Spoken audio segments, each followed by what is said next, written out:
அஸ்ஸலாமு அலைக்கும் வரஹ்மத்துல்லாஹி வபரகாத்துஹு. கண்ணியத்திற்குரிய எல்லாம் வல்ல அல்லாஹு ஜல்ல ஷானஹு தஆலாவின் நல்லடியார்களே, அல்லாஹுடைய பேரருளால் அவனுடைய மார்க்கத்தை தூய்மையான வடிவத்திலே நாம் எல்லாம் அடைந்திருக்கிறோம். இந்த மார்க்கத்தை திருக்குர்ஆனுடைய போதனைகளின் அடிப்படையிலையும் நபிகள் நாயகம் ஸல்லல்லாஹு அலைஹி வஸல்லம் அவர்களுடைய வழிகாட்டுதல் அடிப்படையிலையும் இந்த மார்க்கத்தை அடைந்திருக்கக்கூடிய நாம் கொள்கைகளிலும் வணக்க வழிபாடுகளிலும் மாத்திரம்தான் இந்த அடிப்படையை நாம் புரிந்து கொண்டிருக்கிறோமே தவிர இதற்கு வெளியே உள்ள பல காரியங்களிலே திருக்குர்ஆனில் இருந்தும் நபிகள் நாயகம் ஸல்லல்லாஹு அலைஹி வஸல்லம் அவர்களுடைய போதனைகளில் இருந்தும் நம்ம வெகு தொலைவுக்கு சென்று கொண்டிருக்கிறோம். மனிதர்களுடைய நடவடிக்கைகளை பொறுத்தவரை, முஸ்லிம் என்ற முறையிலே அவர்கள் செய்ய வேண்டிய காரியங்களை பொறுத்தவரை அது இரு வகைகளாக பிரிக்கப்பட்டிருக்கிறது.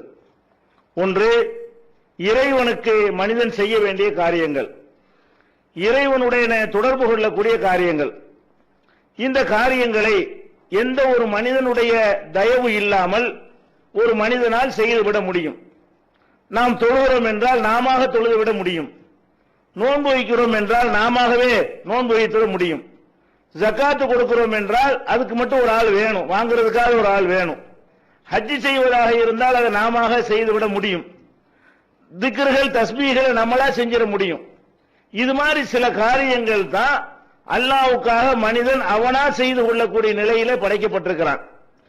இதை தவிர திருக்குர்ஆனிலும் நபிகள் நாயகம் ஸல்லல்லாஹு அலைஹி வஸல்லமுடைய போதனைகளில் சொல்லப்பட்டிருக்கிற பல விஷயங்கள் மனிதர்களோடு சம்பந்தப்பட்டதாகத்தான் இருக்கிறது.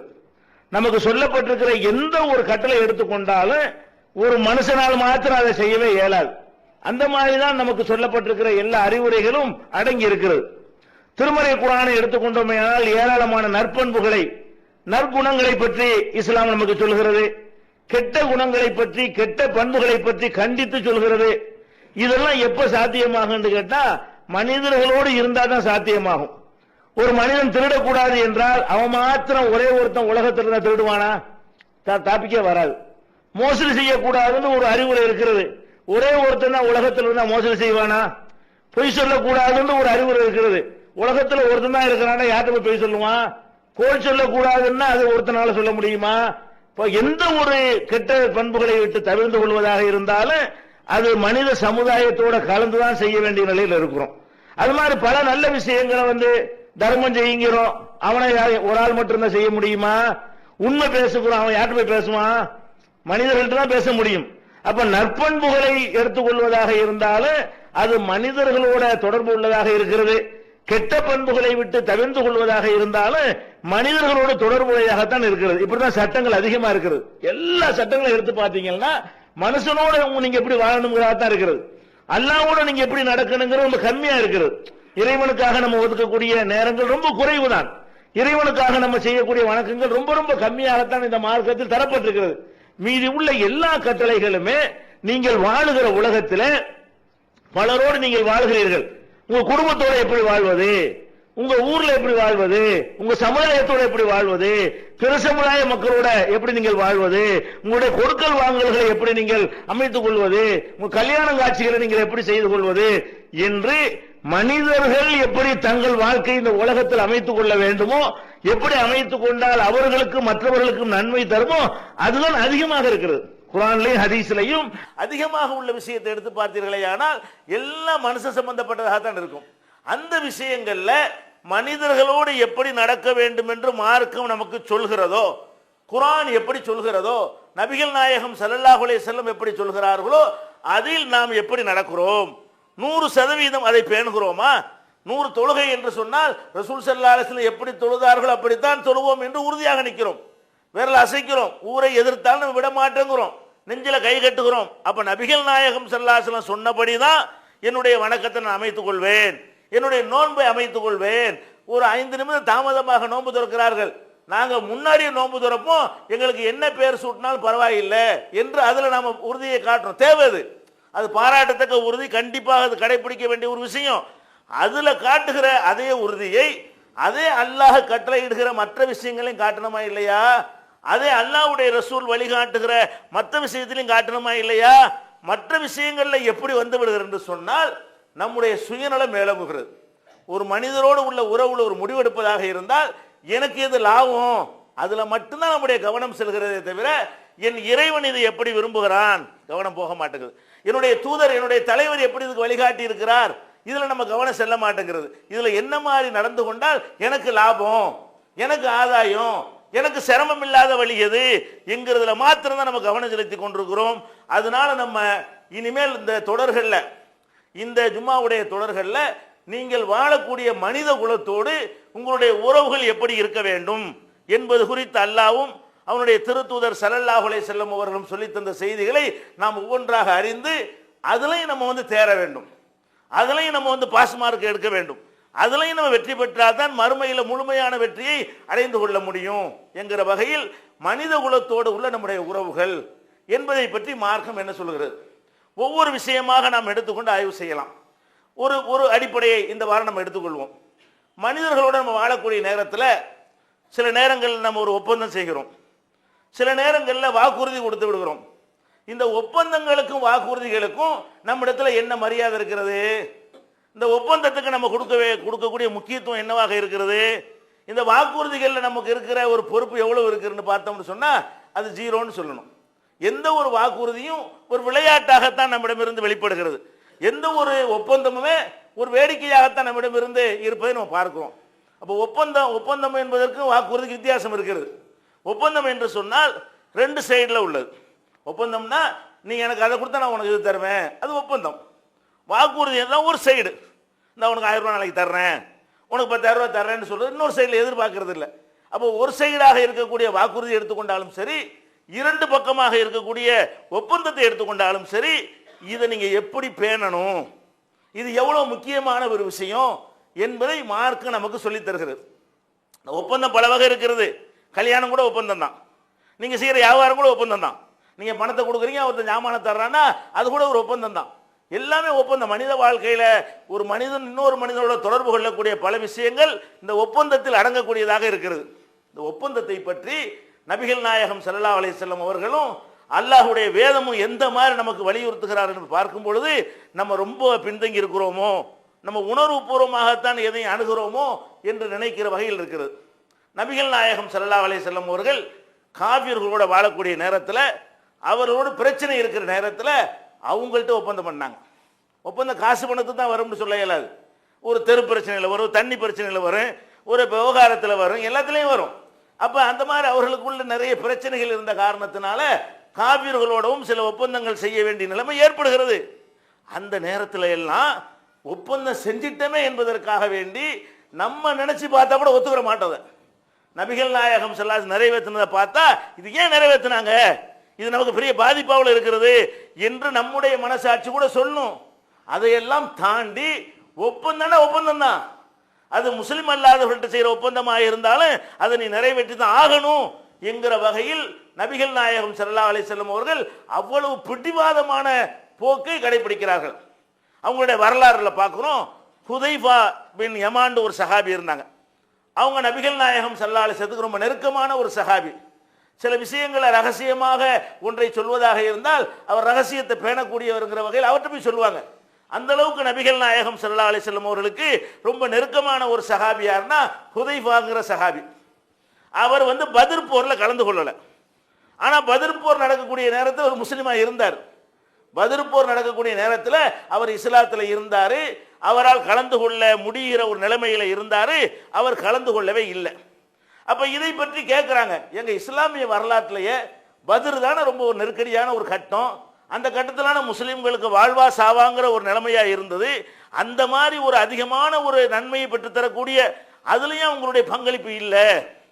ஹுதைஃபாட்ட கேட்கிறாங்க, அந்த பத்ர் போர்க்களத்தில் உங்களுக்கு ஏன் பங்களிப்பு இல்லை அப்படின்னு கேட்கிறாங்க. அப்ப அவர் என்ன சொல்றாருன்னு கேட்டா, நானும் என்னுடைய தகப்பனாரும் நாங்க மக்காவை கடந்து மதீனாவுக்கு வந்துகிட்டு இருக்கிறோம். அப்ப மக்காவில் உள்ளவர்கள் என்ன செய்யறாங்கன்னா எங்களை வழிமறிச்சிடுறாங்க. மக்காவில் உள்ள குறைசிகள் என்னையும் தகப்பனாரை பிடிச்சி வழிமறித்து என்ன செய்யறாங்க, எங்க போறீங்க கேட்கறாங்க. இது முதல்ல நபிகள் நாயகம் ஸல்லல்லாஹு அலைஹி வஸல்லம் மதீனாவுக்கு வந்த புதுசில் நடக்கிறது. அப்போ அதை கேள்விப்பட்டு இவர் மதீனாவுக்கு ஓடி வர பார்க்குறாரு. அப்போ மக்காவில் இருந்த குறைஷிகள் என்ன பண்ணுறாங்கன்னா, ரெண்டு பேரையும் பிடிச்சி இவங்க போகிறத வச்சு இஸ்லாத்தில் ஏற்றுக்கிறதுக்காகத்தான் இவங்க எங்கே போகிறாங்க, மதீனாவுக்கு போகிறாங்கன்னு கண்டுபிடிச்சிடுறாங்க, ஊகிச்சிடுறாங்க. எங்கே போகிறீங்க, நீங்கள் முகமதை பார்க்க தானே போகிறீங்க. அவங்க உயிரை காப்பாற்றிக்கிறதுக்கு போய் சொல்கிறாங்க. முகமதை காப்பாற்றிக்கிறதுக்கு பார்க்க இருக்கிறாங்க, போகலை, நாங்கள் மதீனாவுக்கு போகிறோம், மதீனாவில் ஒரு வேலை இருக்கிறது, அதுக்காக நாங்கள் மதீனாவுக்கு போகிறோம். அவங்க திரும்ப திரும்ப கேட்குறாங்க, திரும்ப திரும்ப அதையே சொல்கிறாங்க. அப்போ இவர்களுக்கு ஒரு குழப்பம். அப்போ என்ன செய்கிறாங்கன்னு கேட்டால், அல்லாஹ் மேலே சத்தியமிட்டு எங்கள்கிட்ட ஒரு ஒப்பந்தம் நீங்கள் செய்யணும். என்ன ஒப்பந்தம் செய்யணும்? நாங்கள் உங்களை விடுவதாக இருந்தால், இங்கே இருந்து நீங்கள் மதீனாவுக்கு போகிறதுக்கு நாங்கள் அனுமதிப்பதாக இருந்தால் நீங்கள் என்ன செய்யணும், எங்கள்கிட்ட ஒரு அக்ரிமெண்ட் போடணும். அந்த அக்ரிமெண்ட் அல்லாஹ்வுடைய, அவன் அல்லாஹ்வை நம்பக்கூடியவன் தானே, மக்காவில் உள்ள காஃபிர் அல்லாஹ்வை நம்பினான். அல்லாஹ் மேலே சத்தியம் பண்ணி எங்களுக்கு அந்த உறுதிமொழி தரணும். என்ன உறுதிமொழி? முகமது எங்களோடு சண்டைக்கு வந்தால், முகமது எங்களோடு யுத்தத்துக்கு வருவாரையானால், அப்போ நாங்கள் ஒரு காலத்திலையும் அவர் பக்கம் நாங்கள் நிற்க மாட்டோண்டு அல்லாஹ் மேலே சத்தியம் பண்ணுங்க. நீங்கள் முகமது தான் பார்க்க போறீங்கன்னு எனக்கு தெரிகிறது, நீங்கள் சொல்றதை நம்பி நாங்கள் உங்களை அனுப்புகிறோம். சரி, மதீனாவுக்கு போங்க. மதீனாவில் இருந்து முகமது எங்களோடு சண்டைக்கு வருவாரையானால் அந்த முகமதோடு நாங்கள் சேர மாட்டோம்னு சொல்லி இது அல்லாஹ் மேலே சத்தியம்னு உறுதிமொழி தாங்க கேட்குறாங்க. இவங்க அந்த உறுதிமொழியை கொடுத்துட்டாங்க. நிறைவேற்றுறதுக்காக கொடுக்கல. எது கொடுத்தாங்க? சும்மா அப்போதைக்கு தப்பிச்சுக்கிறோமே என்பதற்காக என்ன பண்ணுறாங்க, கண்டிப்பாக நாங்கள் செய்கிறோம், அல்லாஹ் மேலே சத்தியமாக செய்கிறோம்னு சொல்லிட்டு நபிகள் நாயகம் ஸல்லல்லாஹு அலைஹி வஸல்லம் அவங்கள்ட்ட வர்றாங்க. வந்து இஸ்லாத்தை ஏற்றுக்கிறாங்க. ஏற்றுட்டு என்ன செய்கிறாங்கன்னா இதை சொல்கிறாங்க. என்ன சொல்கிறாங்க? இந்த மாதிரி வர்ற வழியில் இப்படி நடந்துருச்சு, நாங்கள் என்ன செய்கிறது? அப்போ ரசூல் ஸல்லல்லாஹு அலைஹி வஸல்லம் சொல்கிறாங்க, நஃபீலஹும் லிஅஹதிஹிம், அவங்கள்ட்ட செஞ்ச ஒப்பந்தத்தை நம்ம நிறைவேற்றி தான் ஆகணும். போங்க, ரெண்டு பேரும் திரும்பி போய்விடுங்கள். அவர்களுக்கு எதிராக நீங்கள் அல்லாஹ்ட்ட துஆ செய்யுங்க, நாங்கள் பார்த்துக்குறோம். போர்க்களங்களில் நீங்கள் பங்கெடுக்க வேணாம், அவங்களுக்காக வேண்டி நாங்கள் அல்லாஹ்வை இவங்களுக்கு வெற்றி கொடுக்காதே, முஸ்லிம்களுக்கு வெற்றி கூட நீங்கள் துஆ செய்யுங்க. ஆனால் ஒப்பந்தம் நீங்கள் போட்ட காரணத்தினால அதை கூட நிறைவேற்றுங்கள் என்று நபிகள் நாயகம் ஸல்லல்லாஹு அலைஹி வஸல்லம் தடை செஞ்ச காரணத்தினால தான் நாங்கள் என்ன செஞ்சோம், அந்த பத்ரில் நான் கலந்து கொள்ளவில்லை, இல்லைன்னா பத்ரில் கலந்துருப்பேன். அதுக்கப்புறம் காலாவதி ஆச்சு. அதுக்கப்புறம் அவர்களுக்கு நமக்கு மத்தியில் உள்ள ஒப்பந்தங்கள்லாம் முடிஞ்சு போச்சு, சண்டைக்கு போனாங்க. அப்போ இந்த பத்ரில் கலந்து கொள்ளாமல் இருப்பதற்கு நபிகள் நாயகம் ஸல்லல்லாஹு அலைஹி வஸல்லம் கிட்ட முறையிடும் பொழுது ஒரு அல்லாஹ் மேலே ஒரு சத்தியம் பண்ணி ஒரு உறுதிமொழி கொடுத்துட்டீங்களே, நெருக்கடியான கட்டமாக இருந்தாலும் பரவாயில்ல, நீ கலந்து கொள்ளாதே. அப்போ இப்படி ரசூல் ஸல்லல்லாஹு அலைஹி வஸல்லம் அவர்கள் ஒப்பந்தங்களை நிறைவேற்றுவதில் இவ்வளோ முக்கியத்துவத்தை காட்டுறார்கள். அதே மாதிரி அபூ ராஃபின்னு ஒரு சஹாபி நம்ம கேள்விப்பட்டிருக்கிறோம். நபிகள் நாயகம் ஸல்லல்லாஹு அலைஹி வஸல்லமுடைய அவங்களால் விடுதலை செய்யப்பட்ட ஊழியராக இருந்தவர்னு கேள்விப்படுறோம். இவர் மக்காவில் இருந்து அங்கே உள்ள அடிமையாக இருக்கிறார். அவரை ஒரு தூதரை அனுப்பி வைக்கிறாங்க. ஒரு கடிதம் கொடுத்து நபிகள் நாயகம் ஸல்லல்லாஹு அலைஹி வஸல்லம் போய் நீங்கள் இந்த கடிதத்தை கொடுத்துட்டு வா என்று அபூ ராஃபிங்கிறவங்கள மக்காவில் உள்ளவர்கள் அனுப்பி வைக்கிறாங்க. அவர் மக்காவுக்கு மதீனாவுக்கு வர்றாங்க. வந்த நபி அப்போ இஸ்லாத்தை ஏற்றுக்கிறதுக்கு வரல, அவர் அந்த மக்களுடைய தூதராக தான் வர்றார். அவருக்கு இஸ்லாத்தின் மீது எந்த ஒரு ஈடுபாடோ ஒரு ஆர்வமோ கிடையாது. அந்த சமுதாயத்தினுடைய பிரதிநிதியாக இங்கே வர்றார். வந்த நபிகள் நாயகம் ஸல்லல்லாஹு அலைஹி வஸல்லம் பார்க்குறாரு, அங்கே உள்ள மக்களையெல்லாம் பார்க்குறாரு. அவங்களுடைய அந்த அடக்கம் ஒடுக்கம் பண்பாடு பழக்க வழக்கம் வணக்க முறைகள் எல்லாமே அவருக்கு பிடிக்குது. பிடிச்சவொன்னு என்ன செய்கிறாரு, ரசூல் ஸல்லல்லாஹு அலைஹி வஸல்லம் சொல்கிறாரு, நான் இஸ்லாத்தை ஏற்றுக்கிறேன், உங்களை பார்க்குறதுக்கு முந்தைய நான் வேற ஆளாக வந்தேன், இப்போ உங்களை பார்த்த பிறகு நான் இஸ்லாத்தை ஏற்றுக்கொள்கிறேன், ஆனால் நான் இங்கே தான் இருப்பேன், திரும்பி நான் போக மாட்டேன் அப்படிங்கிறார். அப்போ நபிகள் நாயகம் ஸல்லல்லாஹு அலைஹி வஸல்லம் சொல்கிறாங்க, திரும்பி நீ போகணும், நீ என்ன வேலையா வந்த, ஒரு செய்தியோடு உன்னை அனுப்பியிருக்கிறாங்க, அதுக்கு நீ ரிப்ளை பண்ணி ஆகணும். உங்களுக்கு நான் என்ன பதில் சொல்கிறேங்கிற கொண்டு போய் எங்கே கொடுத்த பிறகு அதுக்கு பிறகு உனக்கு உறுதியாக இருந்து வரணும்னு சொன்ன அப்புறம் உடையாந்துரு. இப்போ நீ இருக்கக்கூடாது, இப்போ நீ போய்த்தான் அவனையே உன்னை நம்பி ஒரு வேலையை ஒப்படைத்துங்க அனுப்பியிருக்கிறார்கள். முகமது என்ன சொல்கிறான்னு கேட்டுக்கிட்டோம், என்ன மேட்ரு அதிசயில் வரல, என்னமோ ஒரு விஷயத்தை சொல்லி அனுப்பியிருக்கிறார்கள். அப்போ என்னுடைய பதிலை பெற்றுக்கொண்டு தருவது நீ எடுத்துக்கொண்ட ஒப்பந்தம். அவங்கள்ட்ட என்ன ஒப்பந்தம் செஞ்சிருக்கிற, நான் முகமதுகிட்ட போவேன், உங்கள் செய்தி அவர்கிட்ட ஒப்படைப்பேன், அவர் சொல்கிற பதிலை நான் வாங்குவேன், உங்கள்கிட்ட கொண்டாந்து தருவேன், இதான அக்ரிமெண்ட்டு. இந்த அக்ரிமெண்ட் அடிப்படையில் நீ வந்திருக்கும் பொழுது நான் இப்போ இஸ்லாத்தை ஏற்றுக்கிட்டேன்னு சொல்லி அக்ரிமெண்ட்டை மீறினால் இஸ்லாத்தை ஏற்றுக்க, அதை நீ விட தேவையில்லை. அக்ரிமெண்ட்டை நீ என்ன செய்யணும், அவங்க ஆளாத்தானே திரும்பி போகணும். போய் இந்த அக்ரிமெண்ட் முகமது சொன்னார்னு ரிப்ளை பண்ணிட்டு அதுக்கப்புறம் நீ மாற வேண்டியது இருக்குமே, ஆனால் திரும்பி வா. ஆனா போன கையோட ஓடியாண்டார். அது ஒரு விஷயம். போனாரு, செய்தியை சொன்னாரு, உடனே நினைச்ச திருப்பி ஓடியாண்டார். இது தப்பு கிடையாது. அப்ப நபிகள் நாயகம் ஸல்லல்லாஹு அலைஹி வஸல்லம் அவர்கள் இந்த அபூ ராஃபிங்கிறவர் வந்து அந்த சமுதாயத்தின் பிரதிநிதியா வந்து இஸ்லாத்தை ஏற்றுக்கொண்டார்ன்ற உடனே எங்கால போயிட்டார், நாங்க விடமாட்டோம்னு சொல்லல. நீ செஞ்ச அக்ரிமெண்ட் நிறைவேற்று, ஒப்பந்தம்னா ஒப்பந்தம் தான் என்று சொல்லி நபிகள் நாயகம் ஸல்லல்லாஹு அலைஹி வஸல்லம் அவர்கள் அவரை திருப்பி அனுப்புனதை நம்ம பார்க்கிறோம். இதுவும் ஆதாரப்பூர்வமான ஹதீஸ்ல பதிவு செய்யப்பட்டிருக்கிறது. அவங்களுடைய வரலாறுல ரொம்ப பெரிய ஒரு அதிசயமான, சஹாபாக்களை அங்கீகரிக்க மறுத்த ஒரு ஆள் கூட கட்டுப்பட மாட்டேன்ட்டாங்க. அது மாதிரியான ஒரு சம்பவம் இருக்குமே. ஆனால் அந்த ஹுதைபியாவுடைய சம்பவத்தை சொல்லலாம். நபிகள் நாயகம் ஸல்லல்லாஹு அலைஹி வஸல்லம் அவர்கள் அந்த உம்ரா செய்வதற்காக பிரயாணம் பண்ணி போறாங்க. சண்டைக்கு போகல, யுத்தத்திற்காக போகல, காபாங்கிற ஒரு ஆலயத்தில் போய் நம்ம என்ன செய்வோம், உம்ரா செய்வோம் என்பதற்காக சஹாபாக்களை எல்லாம் அழைத்து கொண்டு உம்ராவுக்கு போறாங்க. அந்த ஊரார்களுக்கு தெரிஞ்சு போச்சு. அவர்கள் உம்ராவுக்கு வர்றது தெரிஞ்சா கூட ரசாபாசம் வருங்கிற ஒரு நிலைமையை, ஏற்கனவே பல சண்டைகள் நடந்திருக்கிறது, அவங்களுக்கு மத்தியில் யுத்தங்களை சந்திச்சிருக்கிறாங்க. ஊருக்குள்ளே இந்த ஆள் வந்துட்டாருன்னு சொன்னா, உள்ளூரில் உள்ளவங்க யாராவது ஏதாவது செஞ்சிட்டாங்கன்னு சொன்னா பாரதூரமான விளைவு ஏற்பட்டுரும் என்று சொல்லி அவங்களும் பயப்படுறாங்க. நபிகள் நாயகம் ஸல்லல்லாஹு அலைஹி வஸல்லம் உள்ளுக்குள்ள ஒரு பயம் இருக்கிறது. என்ன பயம்? ஹரமுல சண்டை வந்துருமோ, புனித எல்லைக்குள்ள விவகாரம் வந்துருமோ, நம்ம உம்ராவை கொண்டு போய் அங்கே போய் ரத்தம் சிந்துற ஒரு நிலைமை உண்டாயிருமோன்னு சொல்லி அவங்களுக்கு பயம். ரசூல் ஸல்லல்லாஹு அலைஹி வஸல்லம் உம்ராவுக்கு போனாலும் உள்ளூர் அவங்களுக்கு ஒரு பயம் இருக்கிறது. மக்காவில் உள்ளவர்களுக்கு அதே மாதிரியான பயம். இவங்களுடைய பயம் நமக்கு எப்படி தெரியுது? ஹதீஸ்ல வருது, நம்மளை ஊகிச்சு சொல்லலை. நபிகள் நாயகம் ஸல்லல்லாஹு அலைஹி வஸல்லம் போய் கொண்டிருக்கும் பொழுது அந்த ஒட்டகம் வந்து அடம் பிடிக்குது. கசுவா என்கிற பெயரில் நபி ஸல்லல்லாஹு அலைஹி வஸல்லம் ஒட்டகம் இருந்தது. அந்த ஒட்டகம் என்ன பண்ணுது, ஒரு குறிப்பிட்ட இடம் வந்தவுடனே நகர மாட்டேங்குது. என்னென்னமோ பண்ணி பார்க்குறாங்க. அப்போ சஹாபாக்கெல்லாம் பேசுகிறாங்க, இந்த கசுவா வந்து அது சண்டித்தனம் செய்கிறது, கசுவா வந்து துரோகம் செய்கிறதுன்னு சொல்லி அந்த ஒட்டகத்தை எல்லாரும் திட்டுறாங்க. ரசூல் ஸல்லல்லாஹு அலைஹி வஸல்லம் சொல்கிறாங்க, இல்லை, கசுவா வந்து சண்டித்தனம் செய்யலை, அது சண்டித்தனம் செய்கிறது ஒட்டகத்துடைய பழக்கத்திலையும் கிடையாது. அவ்வளோ அழகாக பயிற்றுவிக்கப்பட்ட ஒரு ஒட்டகம். அதை வந்து யானை படையை தடுத்து நிறுத்தினானே அவன் தடுத்து நிறுத்துறான். யானைப்படை அப்படி சொல்றாங்க, ஹபிசஹா ஹாபிசுல் ஃபீல். யானைப்படை காபாவை அழிக்க வந்துச்சே, ஆபிரஹா என்கிற மன்னனுடைய தலைமையில் ஒரு யானைப்படையை கொண்டு வந்து காபத்துல்லாவை அழிக்க வந்துச்சே, அப்ப யானைப்படையெல்லாம் தடுத்து நிறுத்தினானே அவனாக்கு இப்ப தடுத்து நிறுத்தினான். அதை சண்டை வர வேணான்னு அல்லாஹ் விரும்புறாங்கிறாங்க.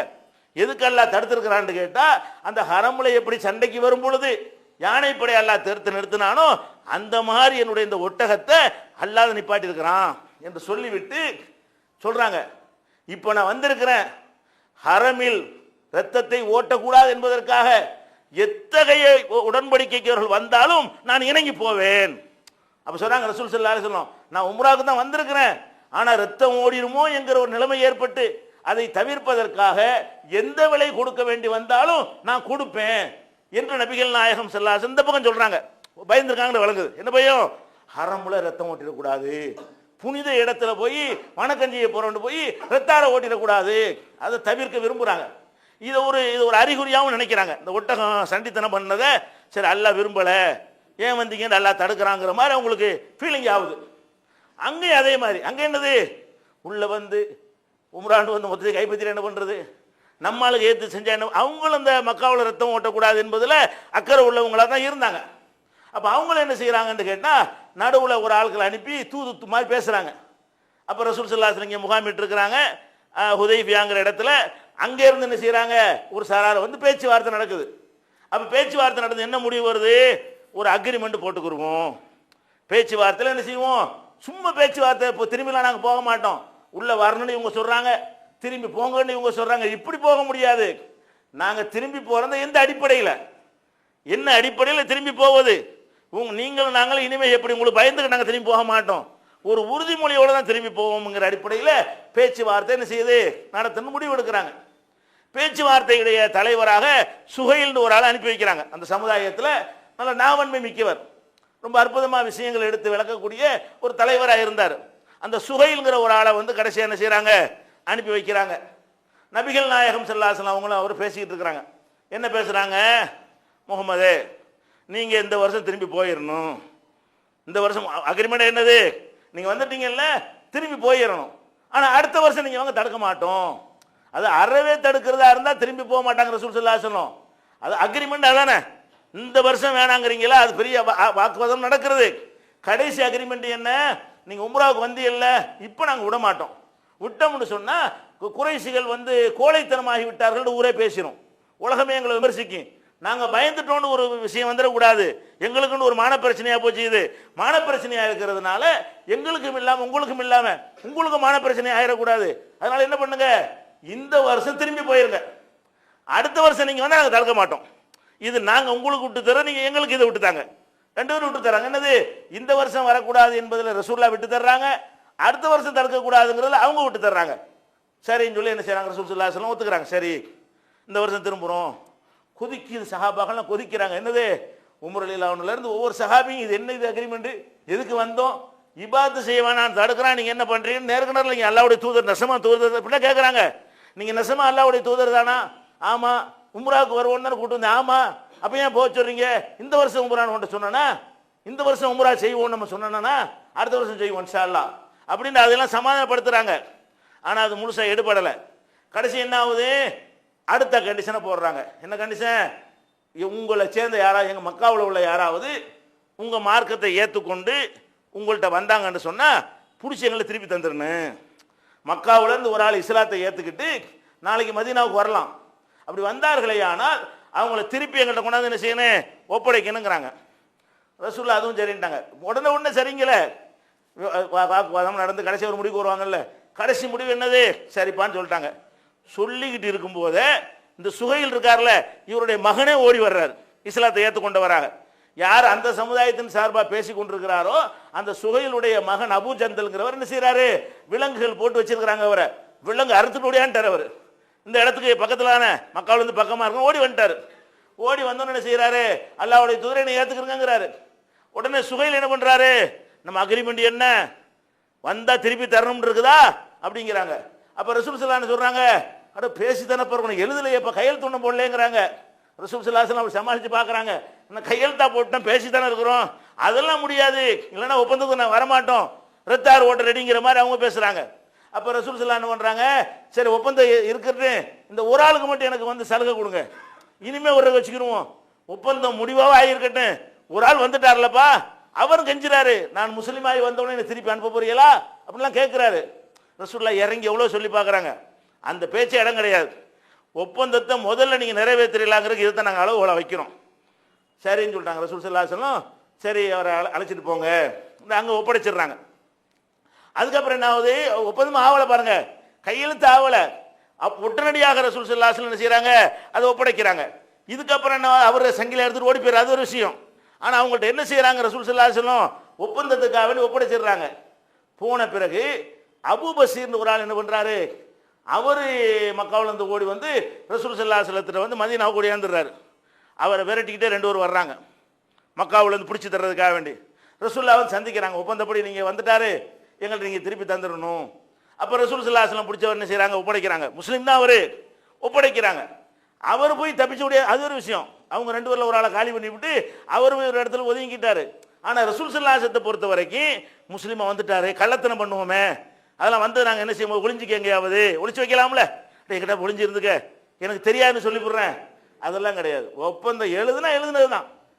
ஒரு முஸ்லீம் என்பவன் நாணயமா இருப்பான், ஒரு முஸ்லீம் வந்து சொல் மீற மாட்டான், சொன்னதில் அப்படி நிற்பாங்கிற ஒரு பேர் வரணும் என்பதற்கு தான் ரசூல் ஸல்லல்லாஹு அலைஹி வஸல்லம் பார்த்தாங்களே தவிர, இந்த நேரத்தில் நினைத்திருந்தால் அபூ பஸீர் என்ன பண்ணியிருக்கலாம், எங்கேயாவது கடத்தி வச்சிருக்கலாம், சம்பந்தம் இல்லைன்னு சொல்லியிருக்கலாம், பொய் கூட சொல்லியிருக்கலாம்.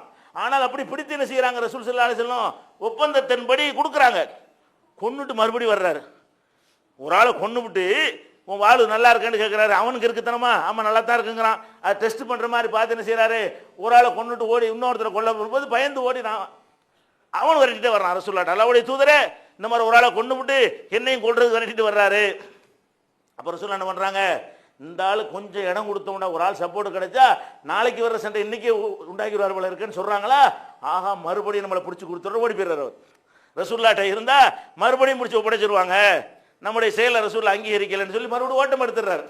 அப்போ ஒரு காபிர்கள்ட்ட செய்கிற ஒரு உடன்படிக்கை, அது உடன்படிக்கைனா உடன்படிக்கை தான், யோசிச்சு தானே முடிவு எடுக்கிறோம், அவசரப்பட்டு எடுத்த முடிவு இல்லை, சாதக பாதகத்தில் பேசி தானே முடிவு எடுக்கிறோம்.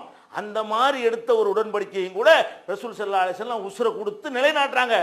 எந்த அளவுக்குன்னு சொன்னா உம்ரா இல்லைன்னு ஆயிடுச்சு, திரும்பி போகணும். அப்போ ஒட்டகத்தோடு வந்திருப்பாங்களே குர்பானி பிராணி, எல்லாம் குர்பானி பிராணி அருங்கப்பா, அறுத்துட்டு மொட்டை அடிச்சுட்டு நீங்கள் வாட்டுக்கு போய்கிட்டே இருங்கப்பான்னு ரசூலுல்லாஹ் சொல்கிறாங்க. ஒரு ஆள் எந்திரிக்கலை. இந்த ஒப்பந்தம்லாம் செஞ்சு முடித்த பிறகு ரசூல் ஸல்லல்லாஹு அலைஹி வஸல்லம் கட்டளை சஹாபாக்கள் எப்படி பேணுவாங்க? உடனே பேணுவாங்க.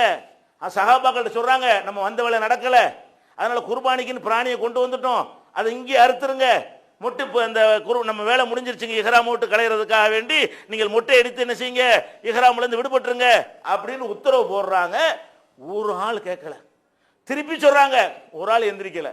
அப்படி வர அப்படின்னா அந்த ஒப்பந்தம் அவ்வளோ பேர் கசப்பாக இருக்கிறது. ரசூல் ஸல்லல்லாஹு அலைஹி வஸல்லம் ஒத்துக்கிட்ட இந்த ஒரு விஷயம் என்ன, எப்படி நம்மளை கூட்டிகிட்டு வந்தாங்க, பெரிய வீராவேசமாக கூட்டிகிட்டு வந்துட்டு இப்படி கேவலம் அப்படி தான் பார்க்குறாங்க. கேவலமாக போச்சே, இஹ்ராமுக்கு உம்ராக்கு தான் வந்தோம், அது இல்லாம ஆக்கி முகத்தை தொங்க விடுற நிலையை ரசூலுல்லாஹ் உண்டாக்கிட்டாங்கன்னு சொல்லி புடிவாதம் பிடிக்கிறாங்க. ஆனா எதுக்கு பிடிச்சாங்க? கட்டுப்படக்கூடாதுங்கிறதுக்கு இல்லை.